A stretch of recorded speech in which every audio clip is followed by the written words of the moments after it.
মুসা আলাইহিস সালাম বলতেছে, কাল্লা ইন্না মাইয়া রাব্বি সায়াহদিন। তারা বলল, মুসা ধরা পড়ে গেছি। মুসা আলাইহিস সালাম বলেন, কাল্লা, কখনো নয়। শুধু না বলেন নাই, লা বলেন নাই, তিনি বলেছেন কাল্লা। লা মানে ধরা পড়ব না, পরেও ধরা পড়তে পারি, কিন্তু কাল্লা শব্দটা হলো কখনো নয়, এখনো ধরা পড়ব না, জীবনে আর কোনোদিন ফেরাউন ধরতে পারবে না। এত নিশ্চয়তার সাথে কাল্লা বললেন, ধরা পড়বই না। কাছাকাছি চলে আসছে, পার হওয়ার কিছু নাই, অস্ত্র শস্ত্র কিচ্ছু নাই, যুদ্ধ করার উপায় নাই, কেমনে ধরা পড়ব না? মুসা আলাইহিস সালাম বলেন, ধরা পড়ব না, কারণ কি জানো? ইন্না মাইয়া রাব্বি, ধরা পড়ব না, কখনো ধরা পড়ব না এই কারণে, কারণ আমার সাথে আমার রব আছে। আল্লাহ তাআলা ধরা পড়তে দেয় নাই, বাঁচায় দিছে। রাসূলুল্লাহ সাল্লাল্লাহু আলাইহি ওয়াসাল্লাম যখন হিজরতের সময় সাওর পর্বতের গর্তে 3 দিন পলায় থাকছে, 3 দিন লুকায় থাকছে আত্মগোপন কইরা। ওই যে রাখাল আবু বকর সিদ্দিক রাদিয়াল্লাহু তাআলা আনহুর রাখা ছাগল টাগল নিয়ে প্রতিদিন গর্তের আশতে পাশে ঘুরা আবার বাড়ি চলে যেত। উদ্দেশ্য ছিল কি? যাতে ওনাদের পদচিহ্নগুলো নষ্ট হয়ে যায়। আমি মাঝে মধ্যে চিন্তা করি যে আরবের মানুষ এরা কতটা তীক্ষ্ণ বুদ্ধি সম্পন্ন। বালুর উপরে পায়ের ছাপ, ওই ছাপ দেখে তারা বলে দিতে পারতো বালুর উপরে কি পার ছাপ পড়ে, কাদার মধ্যে পাড়া দিলে না পার ছাপ পড়ে, তাই না? কিন্তু বালুর উপরে যখন পড়ে দেখবেন একটা গর্তের মতো হয়। ওই পদচিহ্ন লক্ষ্য করে ওরা বুঝতে পারতো যে এই পথে কে গেছে। ছাগলের পাড়ায় পার চিহ্ন নষ্ট হয়ে গেছে, এরপরে ওরা খুঁজতে খুঁজতে গর্তের গোড়ায় এসে হাজির। আবু বকর সিদ্দিক রাদিয়াল্লাহু তাআলা আনহু বলেন, গর্তের উপরে কাফেরেরা কথা বলতেছে, আমি প্রত্যেকের গলার আওয়াজ শুনতেছি, চিনতেছি, আমাদেরকে তারা খুঁজতেছে। বেশি দূরে যাওয়ার প্রয়োজন নাই, তারা যদি শুধু তাদের নিজেদের পায়ের দিকে তাকায়, আমাকে আর রাসূলুল্লাহ সাল্লাল্লাহু আলাইহি ওয়াসাল্লামকে দেখে ফেলবে। প্রচন্ড চিন্তিত হযরতে আবু বকর সিদ্দিক রাদিয়াল্লাহু তাআলা আনহু নিজের জন্য চিন্তিত নয়, বরং রাসূলুল্লাহ সাল্লাল্লাহু আলাইহি ওয়াসাল্লামের জন্য চিন্তিত।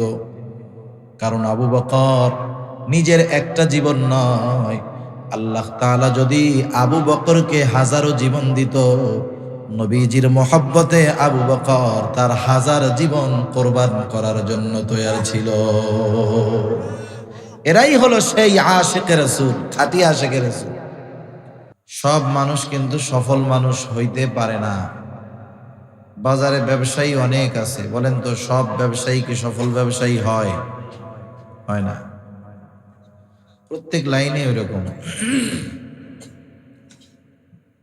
খেলাধুলার লাইনে যান, দুনিয়াবি লাইনগুলায় খেলাধুলা অনেকে করে, সবাই সফল খেলোয়াড় হইতে পারে না। ছাত্র তো লেখাপড়া অনেকেই করে, কিন্তু সবাই সফল ছাত্র হইতে পারে না।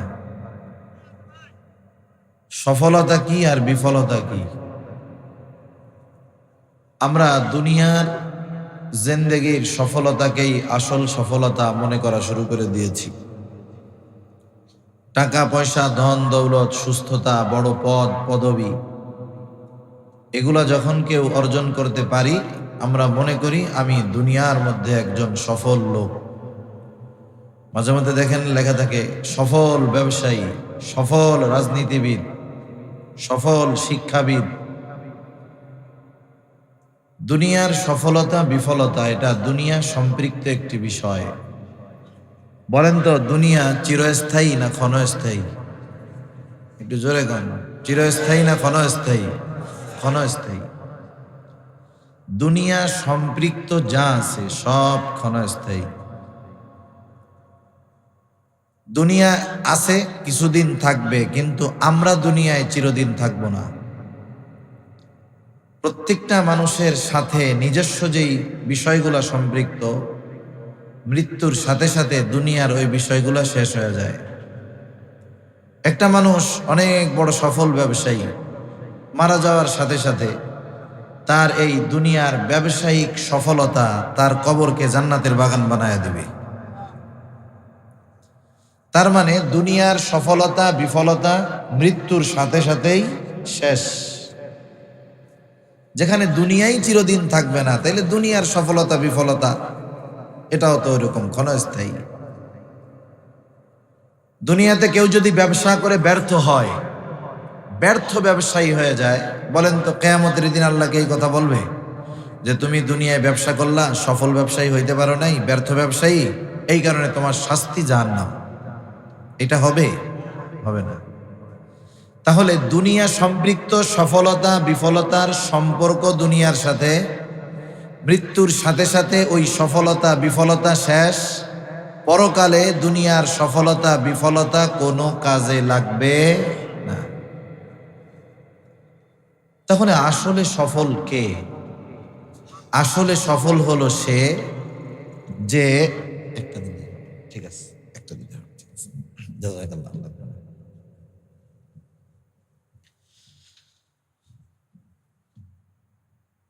তাহলে দুনিয়ার মূল সফল হলো সে আখিরাতে যে সফলতা অর্জন করতে পারলো। আখিরাতে সফলতা অর্জন ব্যবসা বাণিজ্য এগুলোর সাথে সম্পৃক্ত নয়। আসলে আখিরাতে সফল কে হবে? আল্লাহ তাআলা কোরআনুল কারীমের মধ্যে বলেন, ফামান যুহজিহা আনিন নার ওয়া উদখিলাল জান্নাতা ফাকাদ ফাজ।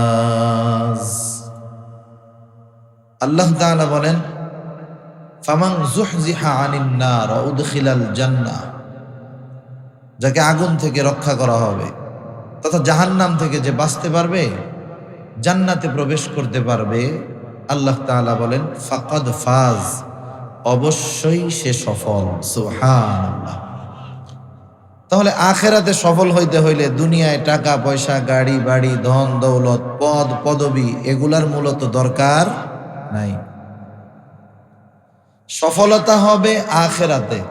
বলেন তো পরীক্ষা আগে না ফলাফল আগে? নিঃসন্দেহে পরীক্ষা আগে, এর ফলে ফলাফল। দুনিয়াটা হলো সেই পরীক্ষার জায়গা। সফলতার বীজ বপন এখানে করতে হয়, আর পরকালে গিয়ে এই দুনিয়ার মেহনতের ফলাফল পাওয়া যায়। একজন ঈমান আনছে, ঈমান আনার পরে চুপ করে বসে আছে, কোনো আমল নাই, কিছু নাই, কিছুই করে না, নামাজ কালাম পড়ে না।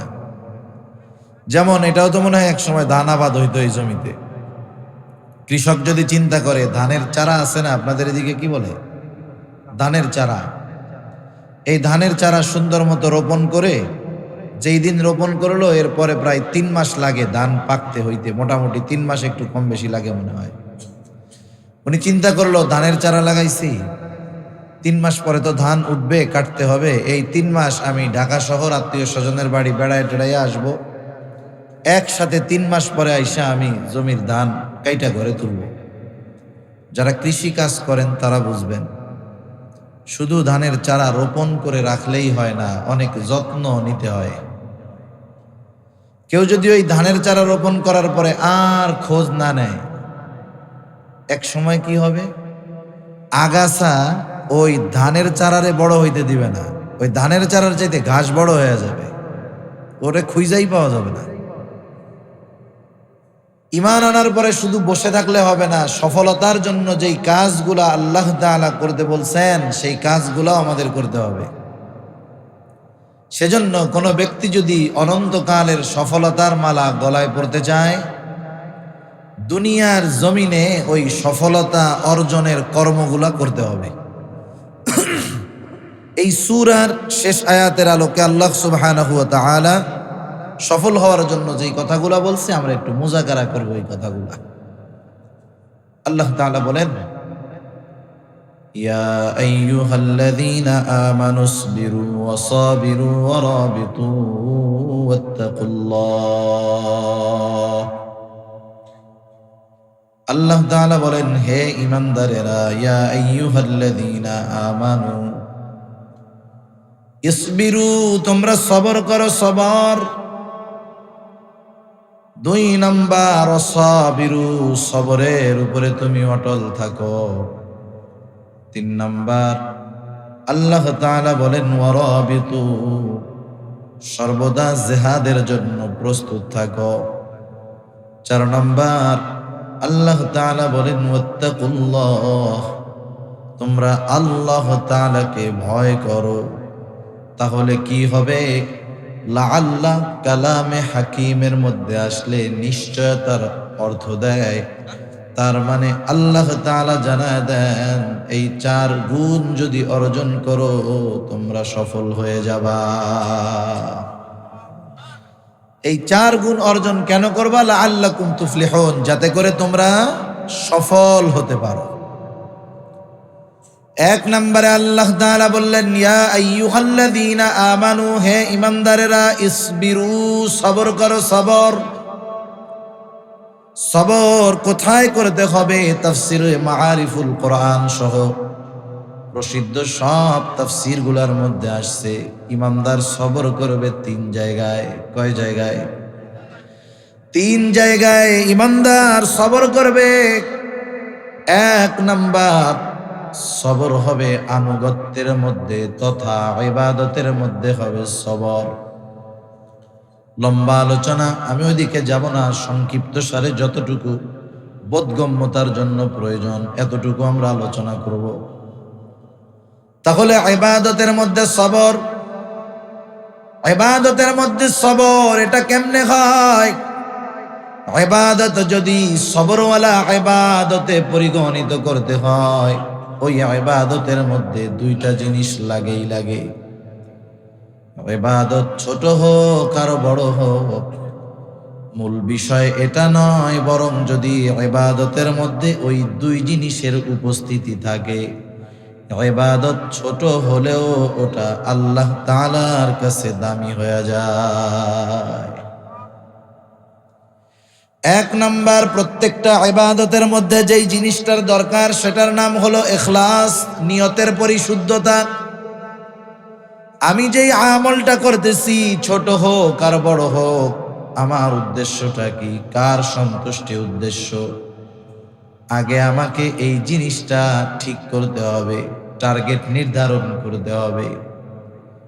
আমার ছোট বড় সব ইবাদত আল্লাহ তাআলার সন্তুষ্টির জন্যই হবে।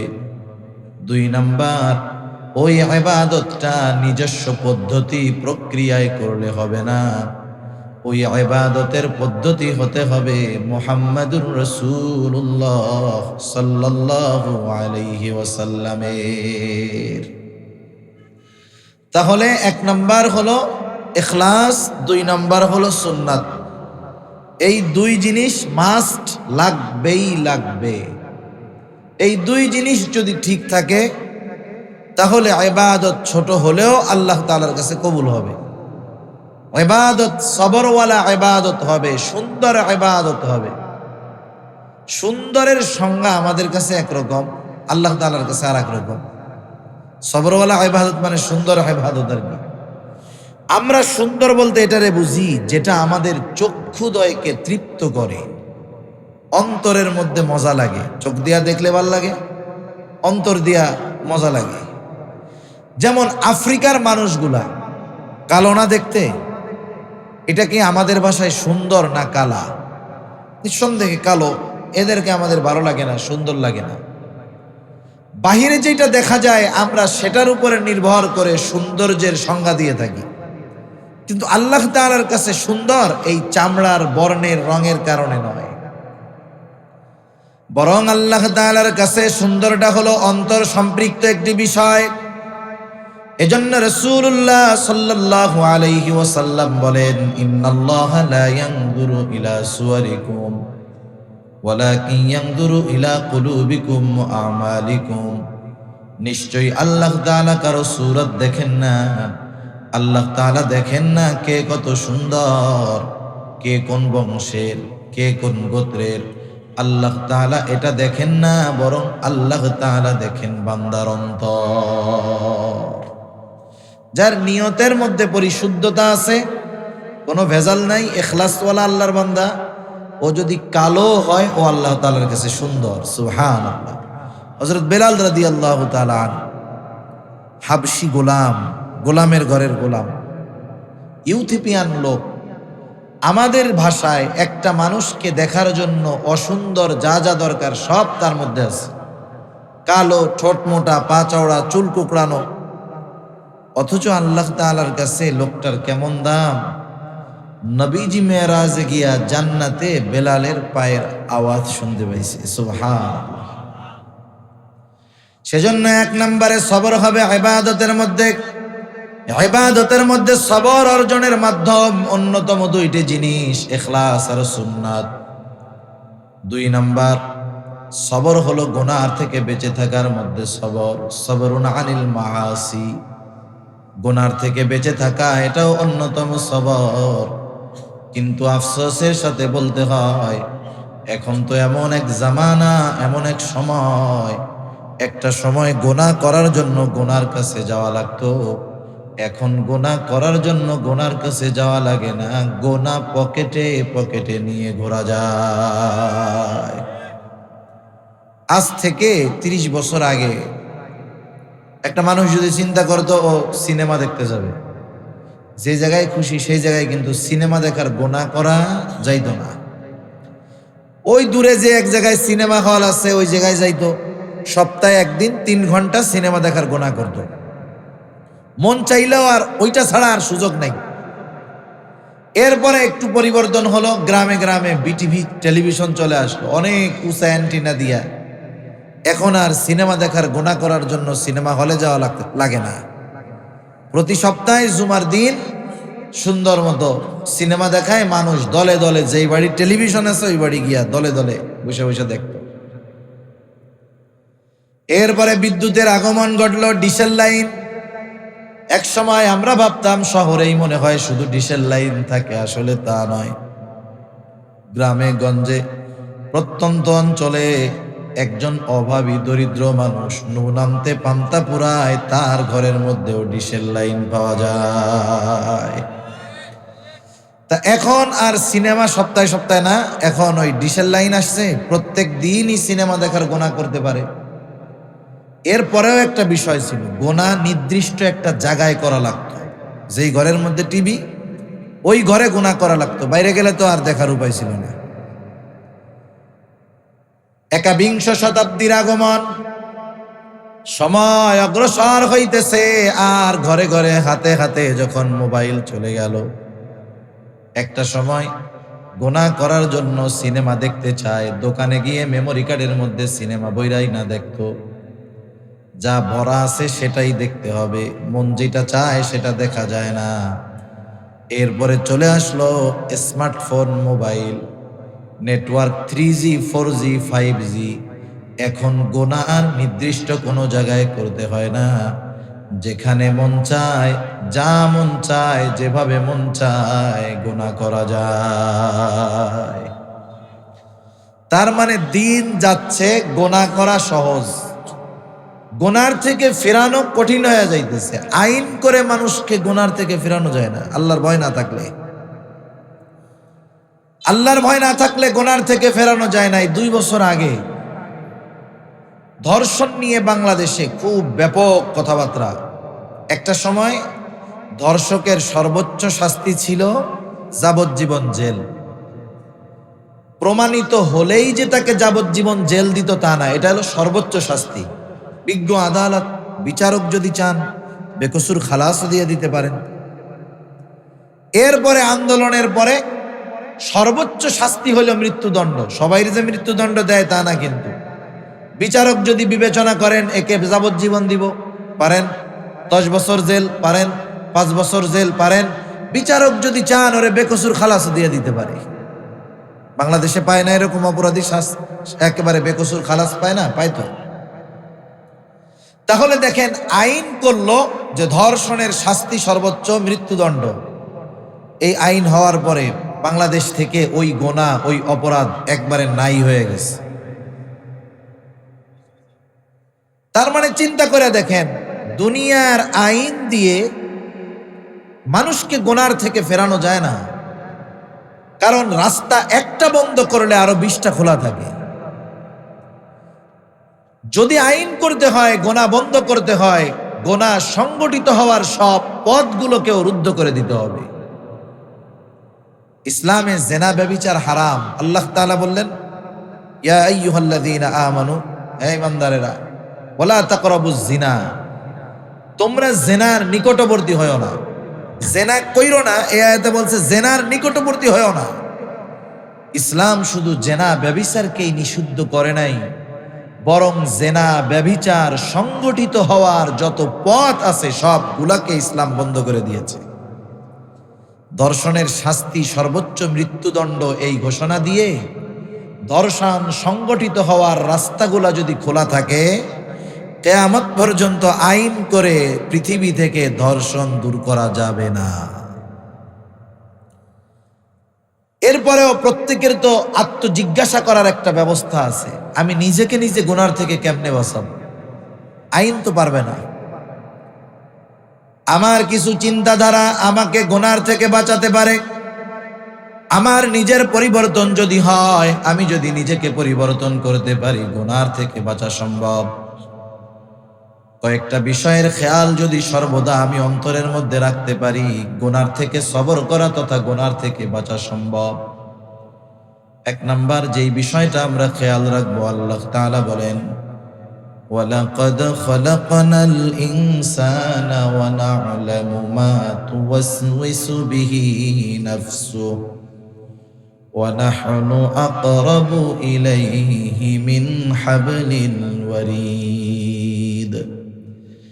একটু মোহাব্বতের জবান খুলে বলেন তো, আমি আপনি পৃথিবীর যেখানে যে অবস্থায় থাকি না কেন, তাম দুনিয়ার সব মানুষের চোখের অন্তরালে চলে যাওয়া সম্ভব, কিন্তু আল্লাহ তাআলার নজরের বাহিরে যাওয়া সম্ভব নাকি?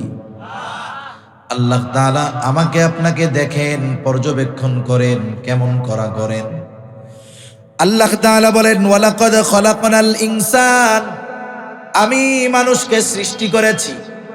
শুধু সৃষ্টি করেছি তা নয়, আল্লাহ তাআলা বলেন, ওয়া না'লামু মা তুওয়াসওয়িসু বিহি নাফসুহু, আমি এটাও জানি কোন জিনিস মানুষের অন্তরের মধ্যে ওয়াসওয়াসা দেয়। ওয়াসওয়াসা কি দেখা যায় নাকি? ওয়াসওয়াসা দেখা যায় না, এটা অন্তরের মধ্যে কাজ করে। পৃথিবীতে চিকিৎসা বিজ্ঞান কত আধুনিক। এখন যদি একটা মানুষ, সুস্থ মানুষ, সে যদি নিজেকে মেশিনের মধ্যে ভরে দেয়, তার দেহ চেক আপ হয়ে যাবে, রিপোর্ট বের হয়ে যাবে, সে সুস্থ মানুষ। কিন্তু শরীরের কোন কোন অঙ্গগুলা দুর্বল হচ্ছে, ভবিষ্যতে আক্রান্ত হতে পারে, ওই রিপোর্টের মধ্যে লেখা চলে আসবে, আপনার কিডনি কিন্তু দুর্বল হচ্ছে, এখনো হয় নাই, সাবধান থাকেন।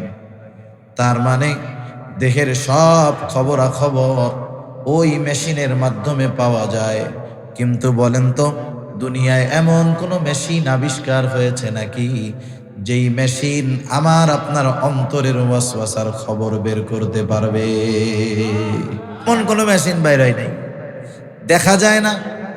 অথচ আল্লাহ তাআলা বলেন, বান্দা অন্তরে কোন জিনিসে কি ওয়াসওয়াসা দেয়, কে ওয়াসওয়াসা দেয়, ওটাও আমি জানি। সুবহানাল্লাহ। তার মানে আল্লাহ তাআলা শুধু আমাদের বাহিরের অবস্থা দেখেন তা না, অন্তরের অবস্থাও দেখেন, জানেন। জানার কারণ কি? আল্লাহ তাআলা বলেন, কারণ হলো ওয়া নাহনু আকরাবু ইলাইহি মিন হাবলিল ওয়ারিদ। বান্দা, আমি তোমার অন্তরের ওয়াসওয়াসার খবর জানার কারণ হলো আমি তোমার শাহরগের চাইতেও অধিক নিকটে। আমি আমার যত কাছে, তার চাইতে বেশি কাছে কে? আল্লাহ। আমি আমার যত কাছে, আপনি আপনার যত কাছে, তার চাইতে বেশি কাছে কে? আল্লাহ তাআলা তার চাইতে বেশি কাছে। সুবহান। তাহলে আমি আপনি কি করি না করি সব খবরাখবর রাখেন কে? আল্লাহ তাআলা খবরাখবর রাখেন। দেখেন, এখন বলেন তো, একটা ছেলে তার ইফটিজিং করার বদ অভ্যাস আছে, এই ইফতিজারের সাথে যদি তার আব্বা থাকে, বাপ থাকে, বলেন তো ও ইফটিজিং করবে নাকি? যেই ছেলেটার বদ অভ্যাস আছে বিড়ি সিগারেট খাওয়ার, ওর বড় ভাই বাবা যদি থাকে, ও কি বিড়ি সিগারেট খাবে নাকি?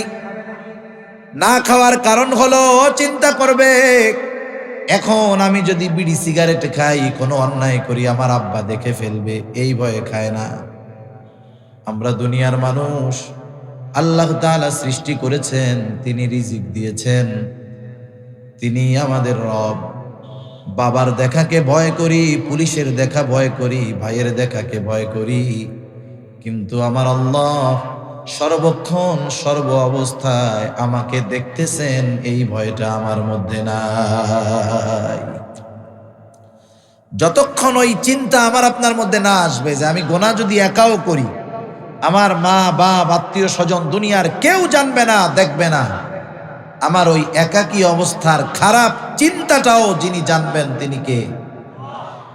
এই বিশ্বাস আমাদের মধ্যে পরিপূর্ণ নাই। যদি থাকতো, শুধু খারাপ কর্ম থেকে বাঁচতাম তা না, খারাপ চিন্তা করার আগে 10 বার ভাবতাম যে আমার আল্লাহ দেখতেছে। আমার খারাপ চিন্তাগুলা যদি আমার বাবা অনুধাবন করতে পারতো, বুঝতে পারতো, তাহলে কি চিন্তা করতাম, আইরে কি খারাপ চিন্তাটা করতেছি, আমার আব্বা যদি জেনে ফেলে। লজ্জায় খারাপ চিন্তা করতাম না, ভয়ে খারাপ চিন্তা করতাম না। অথচ যে আল্লাহ আমার স্রষ্টা, আমার সর্বক্ষণ সকল রকমের গুনাহ অপরাধ অন্যায় উনি দেখতেছেন, এরপরেও আমি এই চিন্তাটা সবসময় সামনে আনতে পারি না। আল্লাহ রাব্বুল আলামিন যে শুধু দেখতেছেন তা নয়, সাথে সাথে আল্লাহ তাআলা জানায় দেন, ইয ইয়াতালাক্কাল মুতালাক্কিয়ানি আনিল ইয়ামিনি ওয়া আনিশ শিমালি কাঈদ। আল্লাহ রাব্বুল আলামিন আমাদের ডান কাঁধে একজন, বাম কাঁধে একজন ফেরেশতা নিযুক্ত করে রাখছেন, সম্মানিত লেখকদ্বয়, কিরামান কাতিবিনা ইয়ালামুনা মা তাফআলুন। সম্মানিত লেখকদ্বয় জানে আমরা কি আমল করি। ডান কাঁধের যিনি, তিনি আমাদের নেক আমলগুলা লেখেন। এই দুই ফেরেশতার পাওয়ার কতটুকু, এই দুই ফেরেশতা আমাদের ব্যাপারে কতটুকু খবর রাখে। হাদিসের মধ্যে আসছে, যখন কোনো বান্দা কোনো ভালো কাজের নিয়ত করে, ভালো কাজের নিয়ত, বলেন তো নিয়ত কি মুখে করে নাকি অন্তরে? কিছু বলা হয় না। নবীজি জানায় দেন, যখন কোনো মানুষ ভালো কাজের নিয়ত করে, কাজটা করে নাই, ভালো কাজের নিয়ত করার সাথে সাথে তার আমল নামায় এই ডান কাঁধের ফেরেশতা একটা সওয়াব লিখে দেয়, যে ভালো কাজের নিয়ত করছে, এটাও তো ভালো কাজ, একটা নিয়ত নেকি লেখা দিল। কিন্তু খারাপ কাজের নিয়ত করলে যতক্ষণ ওই কাজটা না করে ততক্ষণ লেখা হয় না। তাহলে এই দুই ফেরেশতা আমার আপনার নিয়তের খবরটাও জানে। চিন্তা করে দেখছেন, এই যে আমরা যে এই জায়গায় আছি, এই দুই ফেরেশতা আমাদের সাথে আছে তো, আছে না? আছে। এমন দুই ফেরেশতা, এটা মরার আগ পর্যন্ত আলাদা হবে না। এক হুজুরে ওয়াজ করছে, মানে ওয়াজটা বিস্তারিত বলে নাই, বলছে যে যেই ঘরের মধ্যে কুত্তা বিলাই থাকবে, ছবি টবি থাকবে, ওই ঘরের মধ্যে ফেরেশতা ঢুকবে না। এখন সে চিন্তা করতেছে, যাক সাথে যদি একটা কুকুরের বাচ্চা রাখি, আজরাইলও তো ফেরেশতা, ও তো আর আসতে পারবে না। এখন বলেন তো, ও যদি কুকুর না, কুকুরের ঘরের মধ্যে গিয়া ঘুমায় থাকে, মৃত্যুর সময় যদি হাজির হয়ে যায়, মালাকুল মউত আসবে কি আসবে না? কথা হলো রহমতের ফেরেশতা ঢুকবে না। এই দুই ফেরেশতা এমন দুই ফেরেশতা, যে যেই অপরাধ করুক না কেন কখনো আলাদা হয় না, কখনো সে আলাদা হয় না। জেনাখোর জেনা করতেছে, ওই সময় সেও আছে, ফেরেশতা আছে। শুধু লিখতেছে তা নয়, আমাদের কর্মের ব্যাপারে সাক্ষী হইতেছে। যে কাজ করা হোক ওরা আলাদা হয় না, একবারে মৃত্যু পর্যন্ত এই দুইজন সাথে থাকবে। দুনিয়ার মানুষ সাথে থাকলে অপরাধ করতে ভয় পায়, আল্লাহ তাআলা দেখে দুই ফেরেশতা সর্বদা সাথে থাকে, গুনাহ করতে ভয় পাই না। কি হয়ে গেল আমাদের? শুধু তাই না, আল্লাহ তাআলা আরো একজন ফেরেশতা রাইখা দিয়েছেন সাথে, ইয ইয়াতালাক্কাল মুতালাক্কিয়ানি আনিল ইয়ামিনি ওয়া আনিশ শিমালি কাঈদ। মা ইয়ালফিযু মিন কওলিন ইল্লা লাদাইহি রাকীবুন আতীদ। আরেকজন ফেরেশতা আছে, সদা সতর্ক, সদা তৎপর একজন ফেরেশতা। মা ইয়ালফিযু মিন কওল, মানুষ মুখ দিয়ে যা নিক্ষেপ করে, অর্থাৎ যেই কথাটা বলে, বলার সাথে সাথে ওই ফেরেশতা ওই কথাটাকে রেকর্ড করে ফেলে। সুবহানাল্লাহ। আমাদের কর্ম লিপিবদ্ধ হয়, কথাগুলা রেকর্ড হয়, ফেরেশতারা সাক্ষী আছে। সবচাইতে বড় সাক্ষী তো আল্লাহ, ঠিক কিনা বলেন? একটু বলেন তো, যেই লোকটা এই কথাগুলো বিশ্বাস করবে, এই কথাগুলো তো আর বানোয়াট কথা না, যার উপরে ঈমান এনেছি কথাগুলো তার, মিথ্যা তো বহুত দূর, সংশয় সন্দেহেরও কোনো অবকাশ নাই। এই কথাগুলোর উপরে পূর্ণরূপে ঈমান আমাদের রাখতে হবে। যদি পূর্ণ বিশ্বাস আমার আপনার মধ্যে থাকতো, তাইলে মানুষের সামনে আমার চরিত্র যেমন, মানুষের অন্তরালে একাকী অনাধার ঘরে একাকী আধার রাতেও আমার চরিত্র তেমন হয়ে যাইত, ঠিক কিনা বলেন? কথাগুলা শুনি কিন্তু বিশ্বাসে পরিণত করতে পারি নাই, আমলে পরিণত করতে পারি নাই। তাহলে দেখেন, আমার পাপের ক্ষেত্রে আল্লাহ তাআলা সবচাইতে বড় সাক্ষী। তিনজন ফেরেশতা সাক্ষী। শুধু তাই না, আল্লাহ তাআলা আরেক জায়গায় বলেন, আল ইয়াউমা নাখতিমু আলা আফওয়াহিহিম ওয়া তুকাল্লিমুনা আইদিহিম ওয়া তাশহাদু আরজুলুহুম বিমা কানু ইয়াকসিবুন। কিয়ামতের দিন মানুষের সামনে প্রত্যেকের আমলনামা দিয়ে দেওয়া হবে। কেউ ডান হাতে আমলনামা পাবে, কারো বাম হাতে আমলনামা যাবে। আল্লাহ তাআলা বলেন, ফাআম্মা মান উতিয়া কিতাবাহু বিয়ামিনি ফায়াকুলু হাউম ইকরাউ কিতাবিয়া ইন্নী যানানতু আন্নী মুলাকিন হিসাবিয়া। ডান হাতে আমলনামা পাওয়ার পর সে এত খুশি হবে, মানুষরে দেখায় বলবে, পড়ো, দেই দেখো আমার আমলনামা, পড়ো পড়ো। আমার আমলনামার মধ্যে আমার নেকগুলা সংরক্ষিত আছে, আমার ফলাফলটা ভালো। সে বলবে, আমি এই হিসাব দিবসের ব্যাপারে ধারণা রাখতাম। সে তো কিয়ামতের দিনের কথা চিন্তা করে দুনিয়ায় নেক আমল করত, তার আমলনামার মধ্যে সেই জন্য নেকি বেশি, গুনাহ কম। আর যেই গুনাহ পরকালে আল্লাহর সামনে দাঁড়াতে হবে, এটাকে ভুলে গেছে, গুনাহ করতেছে, পাপ করতেছে। ওই যে ফেরেশতা লেখা রাখছে, তার আমলনামাগুলোও তার কাছে চলে যাবে। বাম হাতে আমলনামা পাবে। সে পাবার পরে কি বলবে? আল্লাহ তাআলা বলেন, ওয়া আম্মা মান উতিয়া কিতাবাহু বিশিমালি ফায়াকুলু ইয়া লাইতানি লাম উতা কিতাবিয়া। বাম হাতে আমলনামা পাবে, শুধু পাবে তা নয়, পড়বার যোগ্যতা তাকে দিয়ে দিবে আল্লাহ। সে তো নিজেই পড়তে পারবে, কারণ কিয়ামতের দিন প্রত্যেকে তার নিজের হিসাব নিজে নেওয়ার জন্য যথেষ্ট হয়ে যাবে। আমলনামাগুলো আল্লাহ তাআলা ছেড়ে দিবে।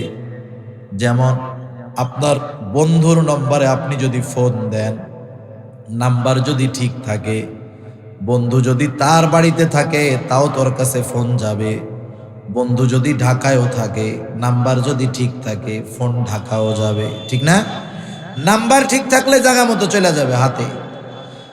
প্রত্যেকের আমলনামায় প্রত্যেকের নাম তো আছে, সবার কাছে পৌঁছায় যাবে। ডান হাতে কারো যাবে, কারো বাম হাতে। বুক চিরে বাম হাতটা পেছনের দিকে চলে যাবে, বাম হাতের মধ্যে আমলনামা দেওয়া হবে।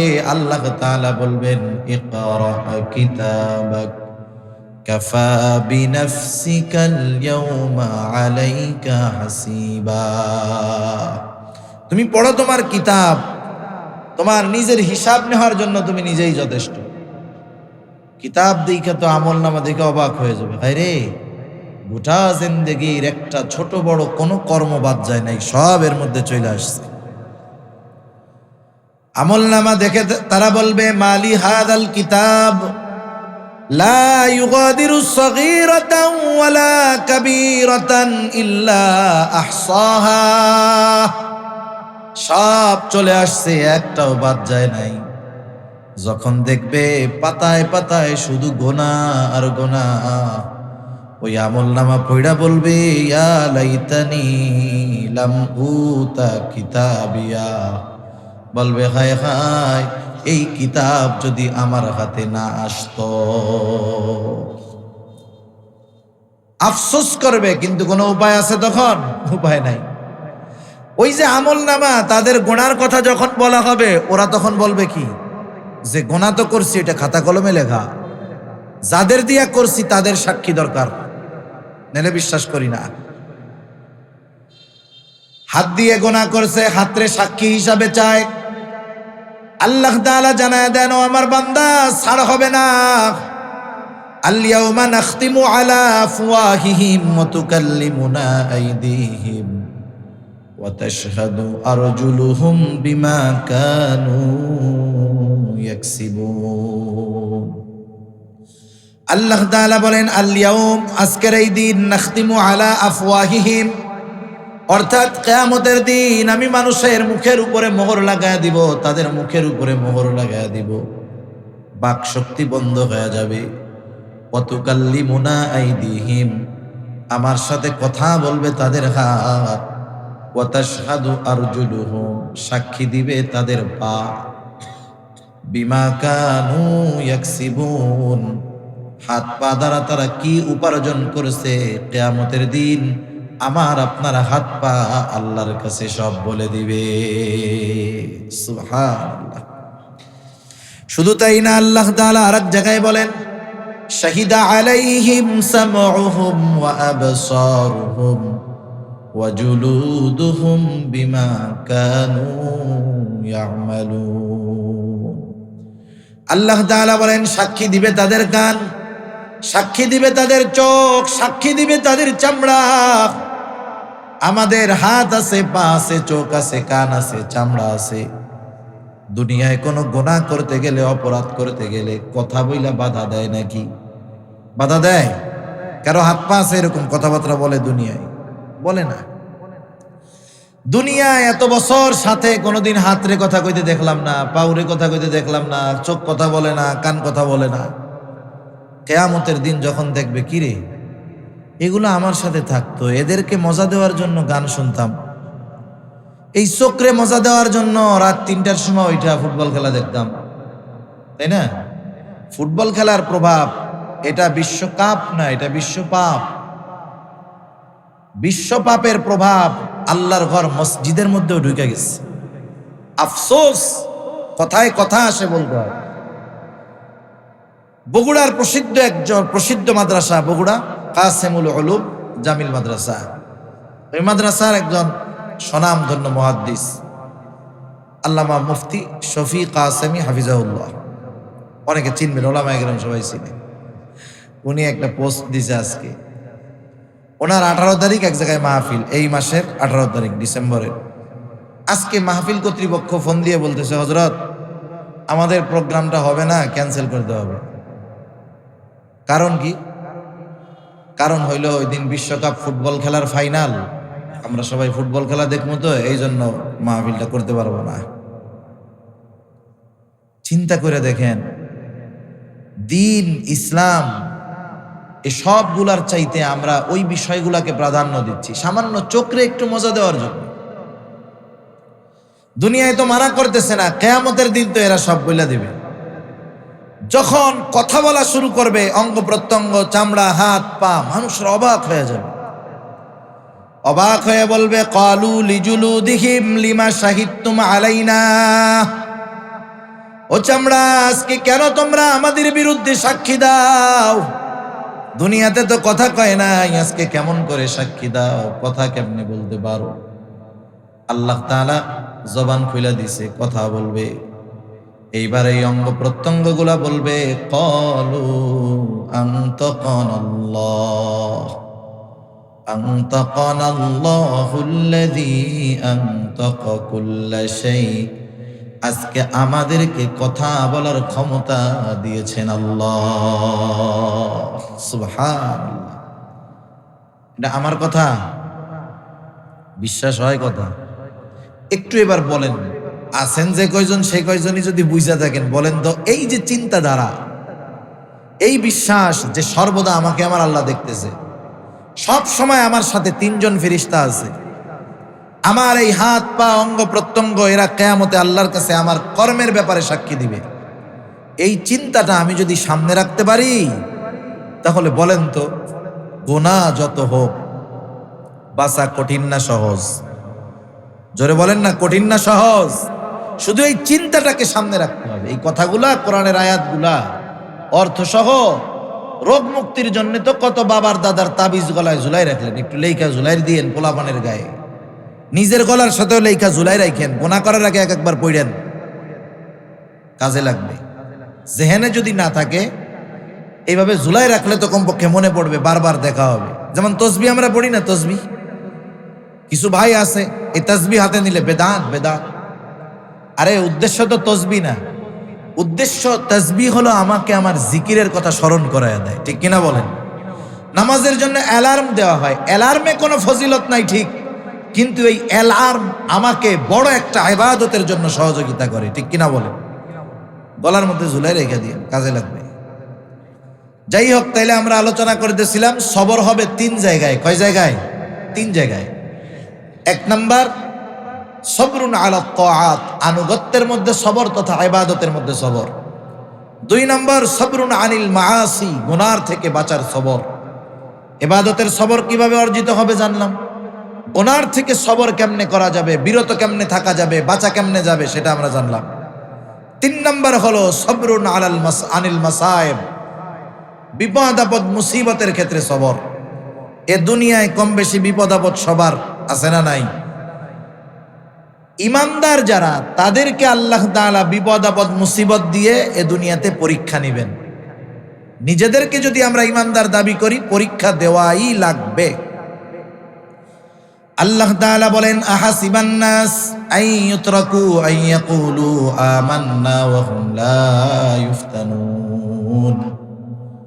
আল্লাহ তাআলা বলেন, মানুষ কি এটা মনে করে নাকি আন ইয়াকুলু আমান্না ওয়া হুম লা ইফতানুন, তারা নিজেদেরকে মুমিন বলবে, মুমিন দাবি করবে, আর তাদের পরীক্ষা নেওয়া ছাড়া ছেড়ে দেওয়া হবে। তার মানে আল্লাহ তাআলা বলেন, যারা নিজেদেরকে মুমিন দাবি করবে অবশ্যই তাদের পরীক্ষা নেওয়া হবে। সুবহানাল্লাহ। তাহলে এ দুনিয়াতে ইমানদারদের পরীক্ষা দেওয়া লাগবে, ঠিক কিনা? লাগবে।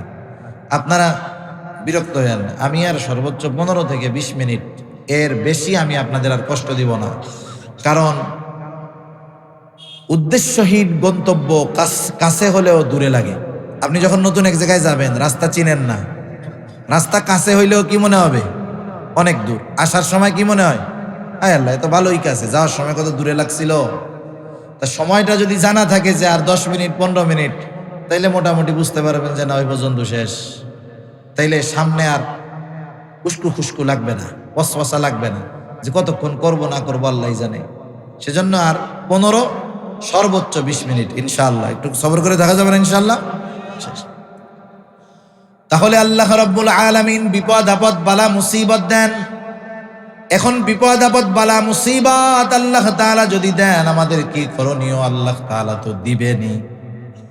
আল্লাহ তাআলা আর এক জায়গায় বলেন, ওয়ালানাবলুওয়ান্নাকুম বিশাইইম মিনাল খাউফি ওয়াল জুউ ওয়া নাকসিম মিনাল আমওয়াল ওয়াল আনফুসি ওয়াস সামারাত। আল্লাহ তাআলা বলেন, ওয়ালানাবলুওয়ান্নাকুম, আমি অবশ্যই তোমাদের পরীক্ষা নিব। পরীক্ষা কোন পদ্ধতিতে নিবেন? আল্লাহ তাআলা বলেন, বিশাইইম মিনাল খাউফ, কিছুটা ভয়ের মাধ্যমে মুমিন তোমার ঈমানের পরীক্ষা নেওয়া হবে। ওয়াল জুউ, অভাব দারিদ্রতার মাধ্যমে পরীক্ষা নেওয়া হবে। ওয়া নাকসিম মিনাল আমওয়াল, মালের ক্ষতির মাধ্যমে পরীক্ষা নেওয়া হবে। ওয়াল আনফুস, জীবনের ক্ষতির মাধ্যমে পরীক্ষা নেওয়া হবে। ওয়াস সামারাত, ফল ফসলের ক্ষতির মাধ্যমে পরীক্ষা নেওয়া হবে। এখানে আল্লাহ তাআলা 5টা বিষয়ের পরীক্ষার কথা বলছে। কয়টা বিষয়ের? 5 বিষয়ের পরীক্ষার কথা আল্লাহ তাআলা বলছেন। হতে পারে কোন ইমানদার মোমেন এই 5 বিষয়ের পরীক্ষা তার দেওয়া লাগতে পারে। 5টা বিষয়েরই, ভয়ের, অভাবের, মালের ক্ষতি, জানের ক্ষতি, ফসলের ক্ষতি, একজনের সব কয়টা পরীক্ষা হইতে পারে। যদি নাও হয়, প্রত্যেকটা মুমিনকে এই দুনিয়ার জিন্দেগিতে একটা বিষয়ের পরীক্ষা হলেও দিতেই হবে, কমপক্ষে একটা, 5টাও লাগতে পারে। তাহলে পরীক্ষায় সম্মুখীন তো হওয়াই লাগবে। এই যে বিপদ আপদ বালা মুসিবত পরীক্ষা, এটা দেন কে? একটু জোরে কোন, কে দেন? আল্লাহ তাআলা দেন। বিপদ আপদ বালা মুসিবত থেকে উদ্ধার করেন কে? এই যে 2টা কথা, বিপদ দেন আল্লাহ, উদ্ধার করেন আল্লাহ, মুখ দিয়ে আমরা সহজে বলে দিলাম, কিন্তু এটা একটু চিন্তা করেন তো, বিপদ আল্লাহ তাআলা দেন, এই কথাটার উপরে যতটুকু ইয়াকিন, বিশ্বাস, বিপদ থেকে আল্লাহ উদ্ধার করেন, এই কথার উপরে আগের কথার সমপরিমাণ বিশ্বাস আমাদের নাই।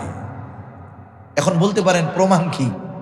বিপদ আল্লাহ দেন এটাও বিশ্বাস করি, উদ্ধার করেন আল্লাহ এটাও বিশ্বাস করি, আর বিপদ আপদে পড়লে সাহায্য কার কাছে চাইব? আল্লাহ তাআলার কাছে। এখন বিপদ থেকে আল্লাহ উদ্ধার করেন, এটার প্রতি আমাদের যে বিশ্বাসে কমতি, আমাদের দেশের মানুষ, উপমহাদেশের মানুষ, সারা বিশ্বের মানুষ, এর প্রমাণ কি? আমাদের দেশের কথাই ধরেন, যদি এই কথার উপরে আমাদের সর্বোচ্চ বিশ্বাস থাকতো যে সব বিপদ থেকে উদ্ধার করেন আল্লাহ, তাইলে বাংলাদেশে মাজারের ব্যবসা টিকতো না। বাংলাদেশের যে মাজার আছে, ভণ্ডপীর যেগুলা, আহলে হক, তাদের কথা না, যেগুলা ভণ্ড আছে, মাজার আছে, এদের 90% খরচ, মাজার ব্যবসার 90% আয় হয় এই বাংলাদেশের সরল মনা মুসলমানের মানতের টাকা দিয়া। বিপদ দিছে কে? আল্লাহ। বলে আল্লাহ আপনি তো বিপদ দিলেন, এই বিপদ যদি যায় বাবার দরবারে 5টা গরু, বিপদ দিছে আল্লাহ, উদ্ধার করে আল্লাহ, আর গরু খায় বাবার দরবারে। ইয়াকিন নাই আমাদের, বিশ্বাস নাই। যদি বিশ্বাস পরিপূর্ণ থাকতো যে বিপদ থেকে উদ্ধার করেন আল্লাহ, তাইলে বিপদে পড়লে সাহায্য কার কাছে চাইতাম? আল্লাহ তাআলার কাছে। আল্লাহ কত মেহেরবান, চিন্তা করেন। 1 নম্বরে আল্লাহ তাআলা পরীক্ষা নিবেন, এটা আল্লাহ আগেই জানায়া দিয়েছেন, কারণ বান্দা যেন পরীক্ষার জন্য প্রস্তুতি নিতে পারে। আবার বান্দা টেনশনে পড়ে যাবে, কিসের পরীক্ষা নিবে আল্লাহ? আল্লাহ তাআলা জানায়া দিলেন বান্দায় 5 বিষয়ের পরীক্ষা হবে। আল্লাহ তাআলা পরীক্ষাও নেন, আর এই মুসিবত থেকে বান্দা বাঁচবে কেমনে সেই পদ্ধতিও আল্লাহ তাআলা বলে দিয়েছেন। সুবহানাল্লাহ। কোন ভালো শিক্ষক যখন ছাত্রের পরীক্ষা নেয়, কোন ওস্তাদ চায় যে আমার এই ছাত্র পরীক্ষায় ফেল যাক? কোন ওস্তাদ চায়? বরং সে চায় যে আমার ছাত্রটা জানি সর্বোচ্চ ভালোভাবে পাশ করে, মহব্বতের কারণে। বান্দা আল্লাহরে কত মহব্বত করে, আল্লাহ তাআলাই পরীক্ষা নেন, ওস্তাদি পরীক্ষা নেয়, আবার চায় ছাত্র জানি পাশ করে। আল্লাহই পরীক্ষা নেন, আবার আল্লাহ তাআলা চায় যেন আমার বান্দা পরীক্ষায় ফেল না যায়। সুবহানাল্লাহ। আল্লাহ তাআলা এবার জানায়া দেন, বান্দা বিপদ আপদ মুসিবতে পড়লা, কেমন করে বিপদ আপদ থেকে আমি আল্লাহর কাছে সাহায্য চাইবা, কেমন করে সবর করবা বিপদ আপদ থেকে। আল্লাহ তাআলা বলেন, ইয়া আইয়ুহাল্লাযীনা আমানুস্তাঈনু বিস-সাবরি ওয়াস-সালাহ। আল্লাহ তাআলা বলেন, হে ঈমানদারেরা, ইস্তাঈনু, আমি আল্লাহর কাছে তোমরা সাহায্য চাও। দুনিয়ার মানুষের কাছে সাহায্য চাওয়ার অনেক পদ্ধতি, কিন্তু আল্লাহ তাআলা জানায় দেন, বান্দা আমি আল্লাহর কাছে সাহায্য চাওয়ার পদ্ধতি হলো 2টা, বিস-সাবরি ওয়াস-সালাহ, ধৈর্য আর নামাজের মাধ্যমে আমি আল্লাহর কাছে তোমরা সাহায্য চাও। যেই বান্দা আল্লাহ তাআলার কাছে ধৈর্য আর নামাজের মাধ্যমে সাহায্য চায়, যেই মুমিন, সেই মুমিন আর সাধারণ মুমিন থাকে না। এই আয়াতের শুরুতে আল্লাহ তাআলা বলতেছেন, ঈমানদারেরা, ইয়া আইয়ুহাল্লাযীনা আমানু, হে ঈমানদারেরা, বিপদ আপদ মুসিবতে পড়লে ধৈর্য আর নামাজের মাধ্যমে সাহায্য চাও। কেমন যেন এরপরে আল্লাহ তাআলা বলতেছেন, যেই বান্দা বিপদ আপদ মুসিবতে ধৈর্য আর নামাজের মাধ্যমে সাহায্য চায়, সে শুধু মোমেন থাকে না, আল্লাহ তাআলা তাকে একটা প্রমোশন দেয়। কি দেয়? প্রমোশন দেয়। সেও মুমিন, তবে সাধারণ মুমিন না। আল্লাহ তাআলা প্রমোশনটা কি দিলেন? সবের মুমিন। এই আয়াতের শেষাংশে আল্লাহ তাআলা একথা বলেন নাই যে ইন্নাল্লাহা মাআল মুমিনিন, হে ঈমানদারেরা আমার কাছে বিপদ আপদ মুসিবতে ধৈর্য আর নামাজের মাধ্যমে সাহায্য চাও, নিশ্চয়ই আল্লাহ মুমিনদের সাথে আছে। আল্লাহ এটা বলেন নাই, কিন্তু আল্লাহ তাআলা বলেছেন ইন্নাল্লাহা মাআস সাবিরিন। তার মানে আল্লাহ তাআলা বোঝাতে চান যে মুমিন বিপদ আপদ মুসিবতে এই দুই পদ্ধতি অবলম্বন করে আমার কাছে সাহায্য চায়, সে আর সাধারণ মুমিন থাকে না, সে সবের মুমিন হয়ে যায়, ধৈর্যশীল মুমিন হয়ে যায়। ধৈর্যশীল মুমিন যে হয়ে যায় তার সাথে আছেন কে? এবার কর, যার সাথে আল্লাহ আছেন দুনিয়া আখেরাতে, তার কোনো চিন্তা আছে? চিন্তা নাই। ফেরাউনের বাহিনী মুসা আলাইহিস সালাম উম্মতদেরকে নিয়ে একবারে নদীর পাড়ে, পার হওয়ার ব্যবস্থা তখনও হয় নাই। সকাল হয়ে গেছে, ফেরাউন তার বাহিনী নিয়ে আসতেছে, মুসা আলাইহিস সালামের উম্মত দেখছে যে কাম সারা আজকা। এতকাল তো ফেরাউনের গোলাম ছিলাম, তাও বাইচা তো ছিলাম, এইবার সব শেষ, হয়তো ওদের অস্ত্রে শেষ, নাইলে দরিয়ার মধ্যে সুইবা আমরা পানি খাইয়া আমরা এবার শেষ। এই অবস্থায় মুসা আলাইহিস সালাম রে তারা বলতেছে ফালাম্মা তারা আল জামআন ক্বালা আসহাবু মুসা ইন্না লামুদরাকুন। যখন এক পক্ষ অপর পক্ষকে দেখতে পায়, মুসা আলাইহিস সালামের সাথীরা বলতেছে ক্বালা আসহাবু মুসা ইন্না লামুদরাকুন, ও মুসা নিশ্চয়ই আমরা ধরা পড়ে গেছি। বলেন তো এখনো ধরা পড়েছে নাকি? কেন কইল? কেন কইল জানেন? অনেক সময় অনেকে বিপদে পড়ে মুরব্বীর কাছে যায় না, যায় কি বলে, কাকা আমি মরে গেছি। এবারে যদি মইরাই যাইতো, কথা কয় কেমনে? তার মানে আসন্ন বিপদের ভয়াবহতা অনুধাবন করে সে বলতেছে যে আমি মরে গেছি, মানে ওই বিপদ যদি ওর উপরে আসে বাঁচার আর উপায় নাই, এই জন্য বলছে যে কাকা মরে গেছি, আসলে মরে নাই।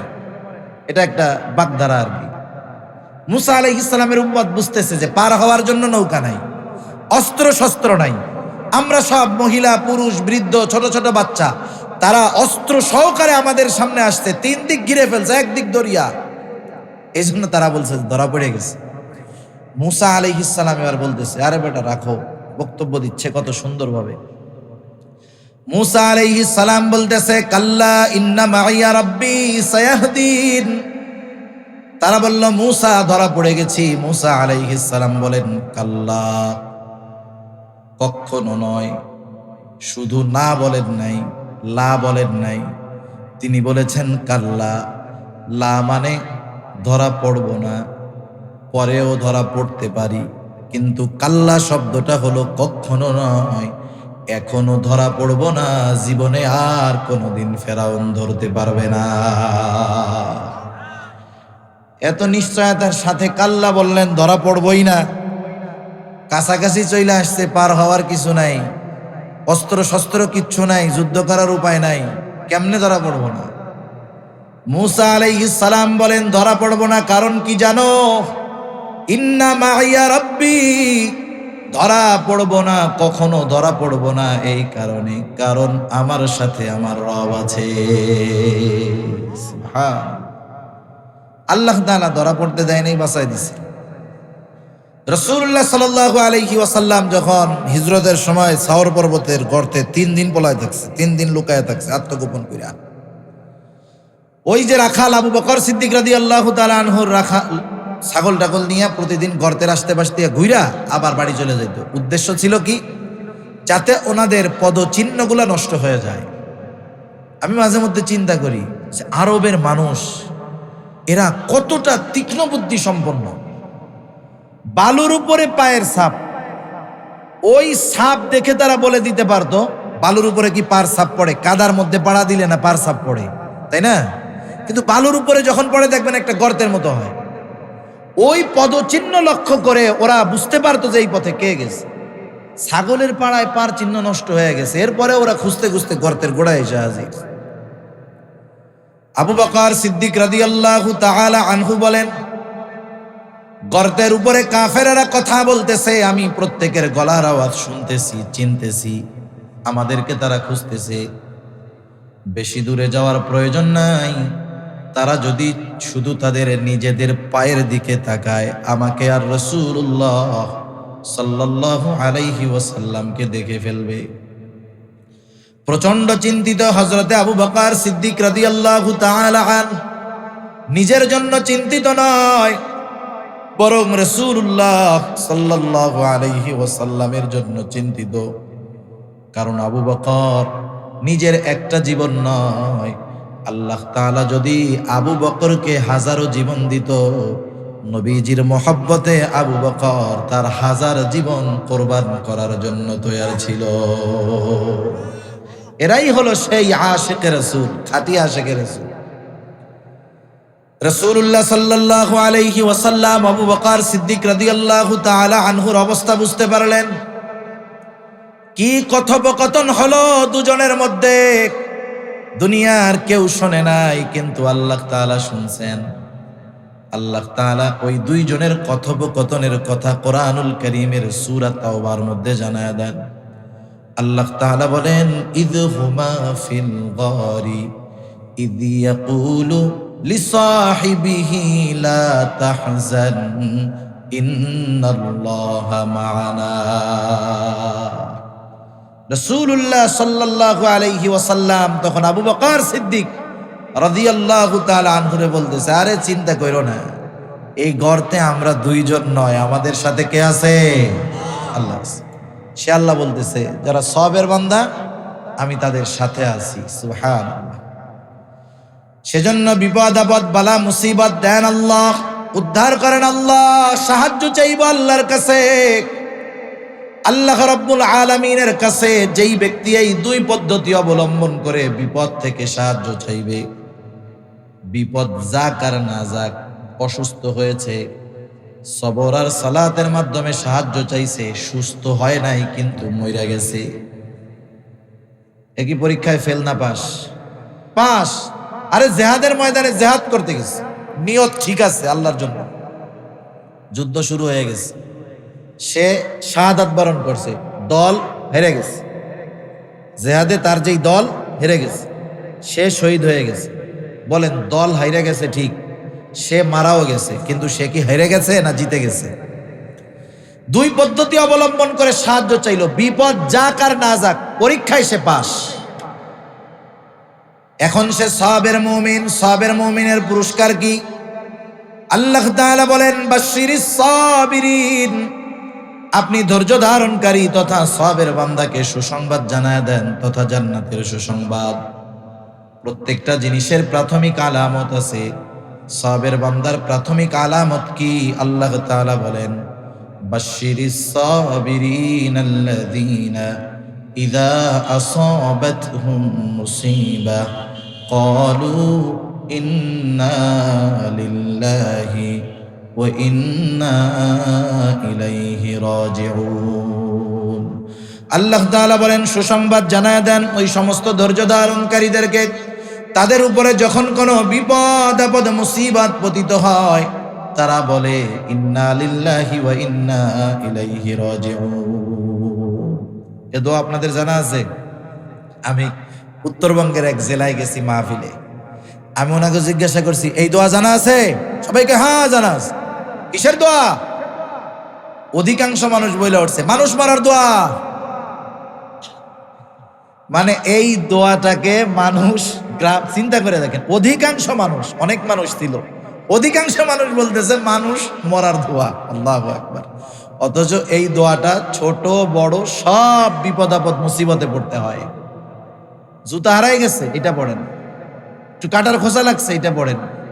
ধাক্কা খেয়ে পড়ে যেতে গেছি, কষ্ট হয়েছে না, এটা পড়েন। এই আয়াতের তাফসিরে রাসূল আকরাম সাল্লাল্লাহু আলাইহি ওয়াসাল্লাম সহিহ মুসলিমে বর্ণিত একটা হাদিস, এই আয়াতের তাফসিরে, তাফসির ইবনে কাসিরের মধ্যে আসছে হাদিসটা, অন্যান্য অনেক তাফসিরেও আসছে। চমৎকার একটা দোয়া আমাদের শিখাইয়া দিয়েছেন, আমরা এই দোয়াটা একটু শিখা যাব ইনশাআল্লাহ। রাসূল আকরাম সাল্লাল্লাহু আলাইহি ওয়াসাল্লাম বলেন, যখন তোমরা কেউ বালা মুসিবত তোমাদের উপরে পতিত হবে, বিপদে পড়বে, সে কি বলবে? এমন এক দোয়া, প্রথম অংশ শিখিয়েছেন আল্লাহ, আর দ্বিতীয় অংশ শিখাইয়া দিয়েছেন মুহাম্মদুর রাসূলুল্লাহ সাল্লাল্লাহু আলাইহি ওয়াসাল্লাম। হযরতে উম্মে সালামা রাদিয়াল্লাহু তাআলা আনহা থেকে বর্ণিত হাদিসটা, দোয়াটা। রাসূলুল্লাহ সাল্লাল্লাহু আলাইহি ওয়াসাল্লাম বলেন, যখন বিপদ আপদ বালা মুসিবতে পড়বে তোমরা বলবে ইন্না লিল্লাহি ওয়া ইন্না ইলাইহি রাজিউন। এইটুকুর অর্থ হলো নিশ্চয় আমরা আল্লাহর জন্যই, ওয়া ইন্না ইলাইহি রাজিউন, পুনরায় আমরা তার নিকটেই প্রত্যাবর্তন করব। এটুকু শিখিয়েছেন আল্লাহ। এরপরে নবীজি বলেন, এরপরে আমরা যা বলবো, আল্লাহুম্মা আজুরনি ফি মুসিবাতি ওয়া আখলিফ লি খায়রাম মিনহা। আল্লাহুম্মা আজুরনি ফি মুসিবাতি ওয়া আখলিফ লি খায়রাম মিনহা।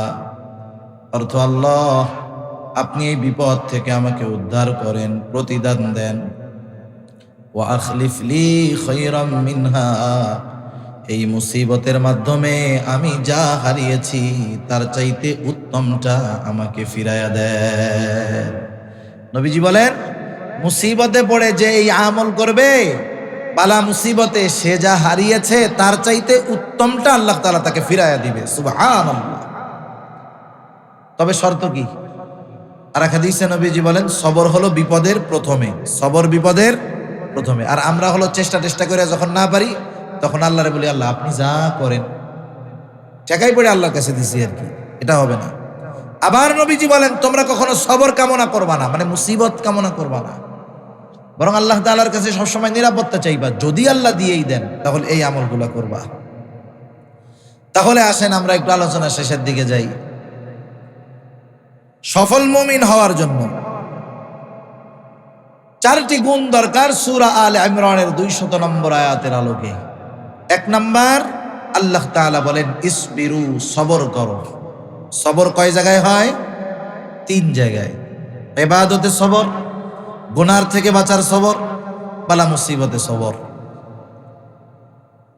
আল্লাহ রাব্বুল আলামিন এরপরে জানায়া দেন, বান্দা সবর কতক্ষণ করবা? 1 দিন 2 দিন 3 দিন এমনটা নয়। আল্লাহ তাআলা এরপরে বলেন ওয়াসাবিরু, সবরের উপরে অটল থাকবা কতদিন? আল্লাহ তাআলা এক জায়গায় বলেন ওয়া'বুদ রাব্বাকা হাত্তা ইয়াতিয়াকাল ইয়াকিন।